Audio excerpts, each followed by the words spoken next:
അല്ലെങ്കിൽ വർഗീയതയ്ക്കെതിരായിട്ടുള്ള ഫൈറ്റ് തെളിയിക്കേണ്ടത് അദ്ദേഹമല്ലേ. ഞാൻ അത്രേ പറഞ്ഞുള്ളൂ. ഇന്ന് മറ്റൊരു കാര്യമുണ്ട്. ഇന്ന് സ്കൂളിന്റെ ഉദ്ഘാടനത്തിലാണെങ്കിൽ നമ്മൾ ഇപ്പോൾ പങ്കെടുത്തിരുന്നത് കിഫ്ബി മുഖേന.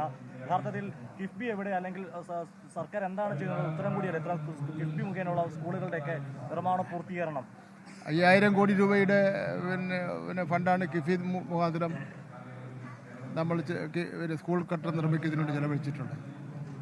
55,000-ഓളം വരുന്ന സ്മാർട്ട് ക്ലാസ് റൂമുകൾ ഉണ്ട്. നിരവധി സ്കൂളുകളിൽ ലിഫ്റ്റുണ്ട്. നിരവധി സ്കൂളുകൾ എയർ കണ്ടീഷൻ സംവിധാനമുണ്ട്. അങ്ങനെ ഇന്നൊരു ഇൻ്റർനാഷണലായിട്ടും നാഷണലായിട്ടും മത്സരിക്കുന്നതിന് വേണ്ടി കഴിയുന്ന ഒരു സംവിധാനങ്ങളാണ്, അടിസ്ഥാന സൗകര്യങ്ങളാണ് നമ്മുടെ ഗവൺമെൻറ് സ്കൂളുകളിൽ ഒരുക്കിയിട്ടുള്ളത്. സിലബസിൽ കുറവ് വരുമെന്ന് പറഞ്ഞത് എന്താ? അതിപ്പം കേരള എഡ്യൂക്കേഷൻ റൂൾ ഉള്ള KER പറഞ്ഞിരിക്കുന്ന നമ്പറാണുള്ളത്. LP-യിൽ ഇത്ര വേണം, UP-യിൽ ഇത്ര വേണം, ഹൈസ്കൂളിൽ എത്ര വേണം, അതിപ്പോൾ ആലോചിച്ചിട്ടില്ല. സിലബസിൽ 25% കുറയ്ക്കാൻ വേണ്ടി തീരുമാനിച്ചിട്ടുണ്ട്. എന്ന് വെച്ചാൽ ഉള്ളടക്കത്തിൽ കുറവ് വരുന്നില്ല. കുട്ടികൾക്ക് വലിയ ഭാരം നിറഞ്ഞ പുസ്തകം കൊണ്ടുപോകാൻ വലിയ പ്രയാസമായിരിക്കുന്നു. അധ്യാപകർക്ക് ആ സിലബസിൽ പറഞ്ഞിരിക്കുന്ന മുഴുവൻ കാര്യവും പറഞ്ഞു തീർക്കുന്നതിന് വേണ്ടി കഴിയാത്ത സാഹചര്യം വന്നിരിക്കുന്നു.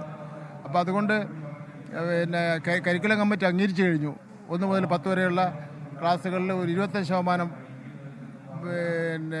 പാഠഭാഗങ്ങൾ കുറയ്ക്കാൻ വേണ്ടി തീരുമാനിച്ചിട്ടുണ്ട്. എന്നതുകൊണ്ട് പഠിച്ചുകൊണ്ടിരുന്ന പാഠഭാഗങ്ങളുടെ പ്രധാനപ്പെട്ട കാര്യങ്ങളൊന്നും കുറവ് വരുന്നില്ല.